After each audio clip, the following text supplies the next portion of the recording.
Peter कबूतर एक सेठ के यहाँ ड्राइवर की नौकरी करता था। उसकी एक बेटी थी मरियम। मरियम चिड़िया बचपन से ही देख ना पाती थी। जब मरियम 3 साल की थी तभी पीटर की पत्नी टोनी चिड़िया की मौत तूफान से हो गई थी। सभी पक्षियों ने पीटर को दोबारा शादी करने को कहा, लेकिन उसने किसी की ना सुनी, क्योंकि उसे लगता था कि सौतेली माँ मरियम को वो प्यार नहीं दे पाएगी जो उसकी सगी माँ दे सकती थी। पीटर कबूतर अपनी बेटी मरियम को उसकी माता और पिता दोनों का प्यार देने की पूरी कोशिश करता था। पता है तुम कैसी लग रही हो, परी के जैसी। बिल्कुल पापा। लेकिन तुम्हें कैसे पता?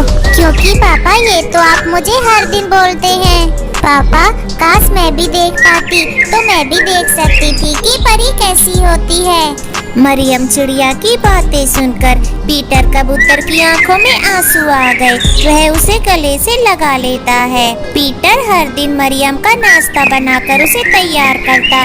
यह सब करने में कभी कभी देर भी हो जाती थी, लेकिन उसके सेठ बहुत अच्छे थे। वह उसकी परेशानी को समझते थे, इसलिए उसे कुछ भी ना बोलते थे। क्रिसमस के कुछ दिन पहले की बात है। पीटर कबूतर के सेठ कुछ दिनों के लिए विदेश गए हुए थे। इस कारण पीटर कबूतर सेठ के बेटे की गाड़ी चला रहा था। फिर एक दिन पीटर ड्यूटी पर लेट पहुंचा। मतलब तुम तो हद करते हो पीटर। तुम्हें बोला था आज जरूरी मीटिंग है, जल्दी आना, लेकिन तुम लाट साहब की तरह अब आ रहे हो।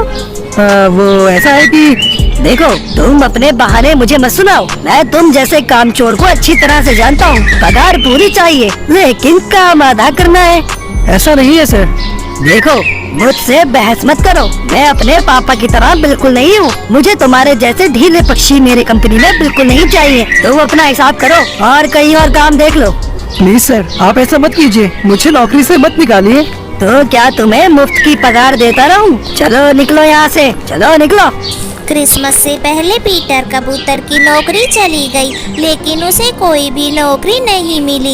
ये बात उसने मरियम चिड़िया को नहीं बताई थी, लेकिन मरियम को अंदाजा हो गया था। एक तो क्रिसमस आने वाला था और दूसरा वो जो घर का राशन भी कम हो रहा था। पीटर कबूतर की चिंता बढ़ती जा रही थी। यही सब सोचकर एक दिन पीटर कबूतर उदास सा घर में बैठा हुआ था। पापा पापा, आज तारीख कितनी है? 23 दिसंबर है बेटा। अरे वाह, इसका मतलब 2 दिन बाद क्रिसमस है ना? हाँ बेटा, तुम्हें कुछ चाहिए क्या क्रिसमस पे? नहीं पापा, मुझे कुछ नहीं चाहिए। अरे ऐसे कैसे नहीं चाहिए? क्रिसमस साल में एक बार आता है बेटा। मैं तुम्हारे लिए एक नई स्वेटर ले आऊँगा। इस बार वो क्रिसमस पर अपनी प्यारी बेटी को कुछ न दे पाएगा। ये सोचकर उसकी आंखों में आंसू आ जाते हैं और पीटर कबूतर चुपके से फूट फूट कर रोने लगता है। तभी उसके पास मरियम चिड़िया आती है। पापा, आप रो रहे हैं ना? नहीं तो। आप झूठ बोल रहे हैं पापा। माना कि मुझे दिखता नहीं है, लेकिन आपके आंसू मैं देख सकती हूँ।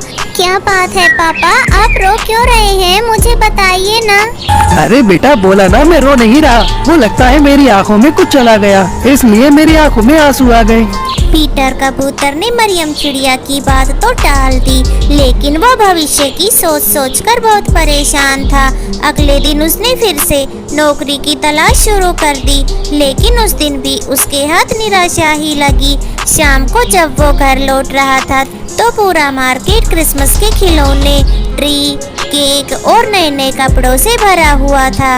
क्या जीजस, कैसी किस्मत बनाई है आपने मेरी। कल क्रिसमस है, लेकिन ना तो कोई खिलौना, न कपड़े, न क्रिसमस ट्री और न ही केक अपनी बिटिया के लिए ले जा पा रहा हूँ। पीटर कबूतर यही सब सोचते हुए एक दुकान के आगे से गुजर रहा था। तभी उसे चोर चोर की आवाज मार्केट से आई। तभी एक पक्षी जिसके हाथ में छोटा सा बैग था, वह उड़ता हुआ पीटर के पास आया और उसके पास ही वह बैग छोड़कर भाग गया। पीटर कबूतर जब तक कुछ समझता, पक्षियों की भीड़ उसके पास जमा हो गई और उसे ही चोर समझकर पकड़ लिया।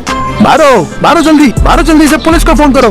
पीटर कबूतर ने पक्षियों को लाख समझाया कि वो चोर नहीं है, लेकिन पक्षियों ने उसकी एक ना सुनी और उसे खूब मारा पीटा और उसे पुलिस के हवाले कर दिया।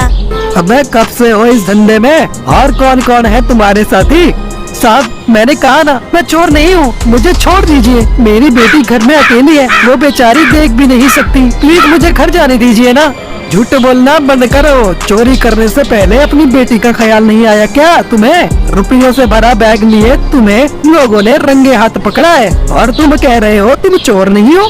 साहब कभी कभी आंखों देखा भी तो सच नहीं होता। तू मुझे ज्यादा ज्ञान मत दे। तुम जैसे शातिर चोरों का मुंह कैसे खुलवाना है यह मुझे अच्छे से पता है। इंस्पेक्टर साहब ने उसकी फिर से पिटाई शुरू कर दी। दूसरी ओर काफी रात होने पर जब पीटर कबूतर घर नहीं आया तो मरियम चिड़िया काफी परेशान थी। आज काफी देर हो गई है, पापा अभी तक घर नहीं आए हैं। पता नहीं क्या बात हो गई। ओ जीसस सब कुछ ठीक रखिएगा, मुझे पापा की चिंता हो रही है। मरियम चिड़िया रात भर आंखें बंद कर जीसस से प्रेयर करती रही, लेकिन रात से सुबह हो गई लेकिन पीटर घर नहीं आया। अब तो मरियम चिड़िया का रोते रोते बुरा हाल हो गया था और उसको कुछ समझ में भी नहीं आ रहा था कि वो क्या करे। जीसस आप भी गरीबों की नहीं सुनते। चर्च के फादर कहते हैं कि सच्चे मन से की गई प्रार्थना का आप उत्तर देते हैं। मैंने तो पूरे मन से आपकी प्रेयर की, लेकिन आपने कोई जवाब नहीं दिया। अगर आपको लगता है कि आपके बिना मैं अपने पापा को नहीं ढूंढ सकती तो ये आप गलत सोचते हैं। आखिरकार मरियम चिड़िया ने खुद ही अपने पापा को ढूंढने का फैसला कर लिया और घर से बाहर निकल गई। मरियम चिड़िया अपने पापा के बिना कभी इस तरह से घर से बाहर नहीं गई थी। उसे जंगल की भीड़ भड़ाका का अंदाजा नहीं था। वो किसी तरह गिरते संभलते अपने पापा का नाम पुकारते आगे बढ़ रही थी। दूसरी ओर पीटर कबूतर भी मार खाते खाते बेहोश हो गया था। लगता है कुछ ज्यादा ही शातिर है, बिल्कुल मुंह नहीं खोल रहा है। कोई बात नहीं, इससे तो मैं बाद में निपटूंगा। इंस्पेक्टर साहब थाने से अपने घर जाने के लिए निकल गए। थोड़ी दूर उन्हें मरियम चिड़िया सड़क के किनारे बैठी हुई दिखाई दी। इंस्पेक्टर की बेटी भी मरियम की उम्र की ही थी, इसलिए उसे देखकर उन्हें दया आ गई। तुम कौन हो बेटी? इस तरह रो क्यों रही हो? तुम मुझे बताओ, मैं तुम्हारी मदद करूंगा। आपको जीसस ने भेजा है क्या अंकल? जीसस? हाँ उन्होंने ही भेजा है। अब बताओ तुम क्यों रो रही हो? मेरा नाम मरियम है, मैं अपने पापा को खोज रही हूँ। वो रात से घर नहीं लौटे हैं। क्या नाम है तुम्हारे पापा का? कैसे दिखते हैं वो? मुझे बताओ, मैं उन्हें ढूंढूंगा। बेटा क्या नाम है उनका? वो कैसे दिखते हैं? वो मुझे पता नहीं, मैंने आज तक उन्हें नहीं देखा। अरे ऐसा कैसे हो सकता है? अच्छी भली तुम दिख रही हो और कहती हो कि तुमने अपने पापा को नहीं देखा। कभी कभी आँख का देखा हुआ भी सच नहीं होता है अंकल, मैं जन्म से ही नहीं देख सकती हूँ। तभी इंस्पेक्टर साहब को थाने में बंद चोर की याद आ गई, क्योंकि उसने भी बिल्कुल यही बात कही थी। उसे भी याद आया कि उसने कहा था कि उसकी बेटी जो देख नहीं सकती वो उसका इंतजार कर रही होगी। यह सब सोचकर इंस्पेक्टर को बहुत दुख हुआ। वो मरियम चिड़िया को थाने में ले गया और इंस्पेक्टर पीटर कबूतर को हवालात से बाहर निकालता है। साहब आप फिर से मुझे मारेंगे, मुझे मत मारिए ना। मैंने सच में चोरी नहीं की है, प्लीज मुझे घर जाने दीजिए। अरे मैं तुझे नहीं मारूंगा, मैं तो तेरे लिए क्रिसमस गिफ्ट लेकर आया हूँ, क्रिसमस गिफ्ट। इसके बाद इंस्पेक्टर ने मरियम को आवाज लगाई। पुलिस थाने में मरियम को देखकर पीटर कबूतर को अपनी आंखों पर भरोसा नहीं हुआ और उसने दौड़कर मरियम को अपने गले से लगा लिया। अरे मेरी परी यहाँ कैसे आ गई? मुझे ये अंकल लेके आए पापा। फिर वो सभी चर्च गए। इंस्पेक्टर साहब ने उन्हें मैरी क्रिसमस तो कहा ही और साथ ही साथ पीटर कबूतर को एक बहुत बड़ी खुशखबरी दी। हमारे पुलिस विभाग में ड्राइवर की नौकरी की वैकेंसी निकली है। मैंने तुम्हारे नाम की सिफारिश की है, बस तुम्हें ड्राइविंग टेस्ट में पास होना होगा। पीटर कबूतर ने ड्राइविंग टेस्ट पास कर लिया। अब वो पुलिस विभाग में ड्राइवर के पद पर काम करता है। इस क्रिसमस पर उसे ऐसा गिफ्ट मिला कि वो अपनी पूरी जिंदगी नहीं भूल सकता। तो प्यारे दोस्तों, आप सभी को क्रिसमस की बहुत बहुत शुभकामनाएं। आपका बहुत बहुत धन्यवाद।